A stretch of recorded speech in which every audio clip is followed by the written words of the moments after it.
All of this unpleasantness could have been dealt with. Joe Biden could be leading the country, uniting the country as a one-term president. He would have been beloved. He could have ushered in generational change. But no, he made a different choice. If Donald Trump becomes the president of the United States, we will have a crisis in this country that is acute, that is real, and is as deep as the one this country faced on the edge of civil war, which Donald Trump talks about and stokes all the time.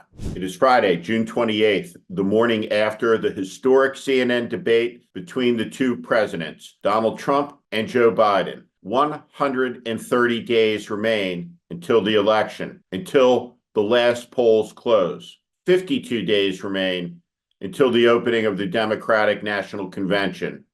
And there, Democrats must make a decision, followed by a decision that President Biden must make. This is the warning. President Biden's entire legacy is on the line. He should understand this. If he loses to Donald Trump, the only thing he will be remembered for is his ego, the brittle ego of an elderly man who couldn't get enough. That is all there will be. And incredibly, there will be two presidents, Trump and Biden, back to back, who never have a library. The legacy is singular. Trump is the man who desecrated his oath, who attacked the country, and Joe Biden will be remembered as the man who let him do it, the man who could not make an argument about American democracy on the edge of the country's celebration of the 250th year of its independence. Let's understand something from the debate. A president swears an oath. It's the only one written in the Constitution to preserve, protect,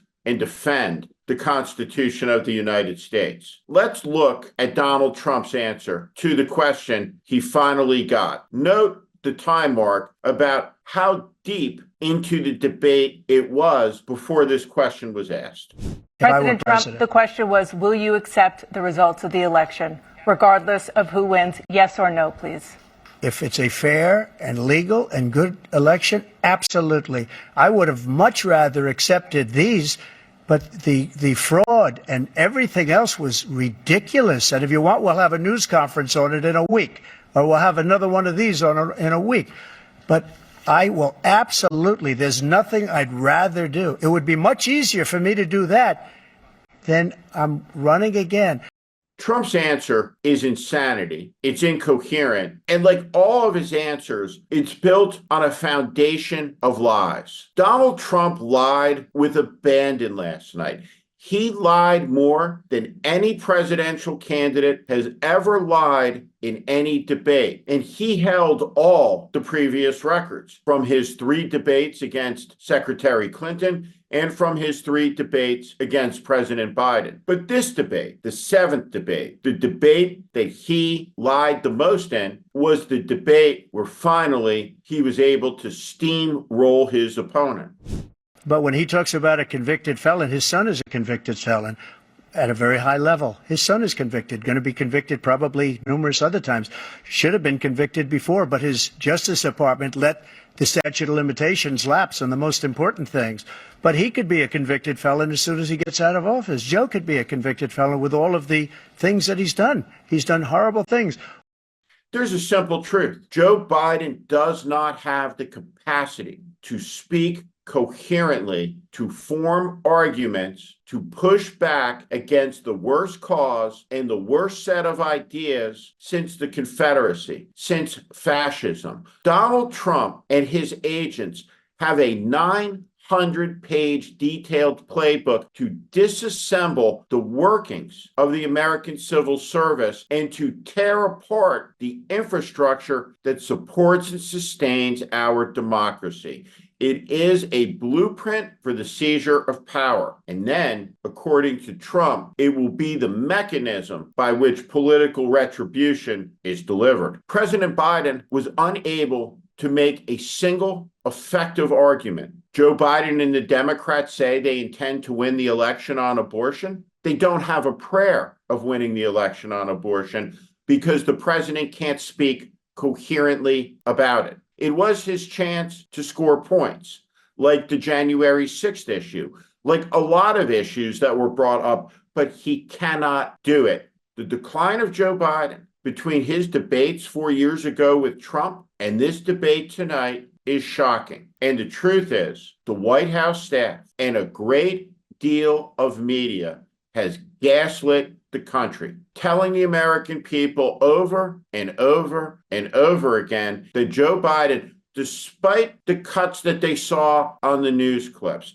despite the social media clips, was up for the job. Last night, in one of the largest television audiences in history, President Biden ended the debate. He demonstrated he's not up for the job. There will be no second debate audience that convenes, no opportunity for recovery. This is it. When Barack Obama had a bad debate, people didn't think it was because Barack Obama wasn't capable. People thought it was because Barack Obama didn't prepare. George Bush had a bad first debate. Ronald Reagan had a bad first debate. But no president has ever had a debate so definitional as the one we just witnessed. And so what happens now? Well, the Democratic Party and its leadership has foisted this on the country. A small group of White House advisors did everything they could and successfully shut down primary competitions. There was no primary. There was no test for Biden. So when he faced his first test, like many of us predicted, hoped, prayed wouldn't happen, it happened. He collapsed. And what was seen cannot be unseen. Gavin Newsom went on television and immolated his credibility last night when he talked about that Joe Biden was fine. What was your reaction to what we saw on screen? Well, not on the substance. He won the debate. I'm old school. I'm old-fashioned. That's what matters to me. He's not. And Gavin Newsom should understand, if he has higher political ambitions, to stop it. Stop gaslighting. Stop lying to the American people about the conditions they can clearly see. I'm a Gavin Newsom fan, and the fact that Joe Biden has put him in the position to act as his personal Sean Spicer, telling the American people that A is bigger than B, when in fact it's a lot smaller, is reprehensible, and it won't work. All that it will do is destroy the credibility of the next generation of Democrats. The Democratic Party is one of the most important institutions for the preservation of human freedom and dignity in world history. Joe Biden is unable to perform at a moment of crisis the duties that are required to lead the party. He can't make an argument about the great issues of the day. He did not talk for a second about the future. Every answer when Trump attacked him ends with Biden declaring this moment is the best that it's ever been. And he has a 38% approval rate. If Donald Trump wins this election, it will be a catastrophe for America and the world, and it must not happen. Something must be said. This country is bigger than Joe Biden. This country is bigger than Dr. Jill Biden's ambitions to live in the White House for 4 more years. This country is a project through the centuries, not the months, not the decades, not the years. The White House staff that has foisted this on the country should be hanging their heads in shame today. The MSNBC hosts that have foisted this on the country, who looked away, who gaslit their audience, who told them that everything was fine, who knew that in the green room, all of the Democratic congressmen say one thing, but on the camera, something else. The split screen that played throughout this debate will become poisonous over these next days as it's cut up, as it's distributed. And there's one takeaway from the debate, and it's that the president is feeble, unwell, unable to lead. And because that's the takeaway, nobody saw the real danger, the lying, the menace, the go f yourself look on Trump's face, the pursed lips, the sense that he knows that he's winning, that he's coming back, and he's going to get even. The worst part of this tragedy is the irresponsibility of the Biden team in cheerleading Donald Trump for 4 years. Do you know what the Biden legacy is? It's simple. The extremism is worse today than it has ever been in America. And it got worse on Joe Biden's watch because he didn't assault it from day one. He stoked it because Trump's comeback was the rationale for his ability to break his promise and run for re-election. And now here we are. The panic we are seeing is just beginning. It is epic, and it is like an avalanche. It will roll downhill, and it will take out everything in its path. It cannot be stopped. What is it that the White House staff intends to tell the Democratic members of Congress who will lose their seat, the state legislatures that will flip to MAGA extremists, all because Joe Biden won't let go? Well, if those members of Congress treasure their elected positions, they're going to urge their leadership to go on down to the White House. Hakeem Jeffries is going to have to do what Howard Baker once did. All of this unpleasantness could have been dealt with. Joe Biden could be leading the country, uniting the country as a one-term president. He would have been beloved. He could have ushered in generational change. But no, he made a different choice. And now all the bullshit, all the talk, all of it has faded away to nothingness. And all that is left is what the American people saw for 90 minutes. And what they saw was an American tragedy, a catastrophe. Two old men lying about their golf scores, two old men with their personal animus spewing forth. I've been involved in American politics for a long time. I can't think of a night that was more pathetic. Remember this, when you hear people lying to you that it's going to be okay, it's not.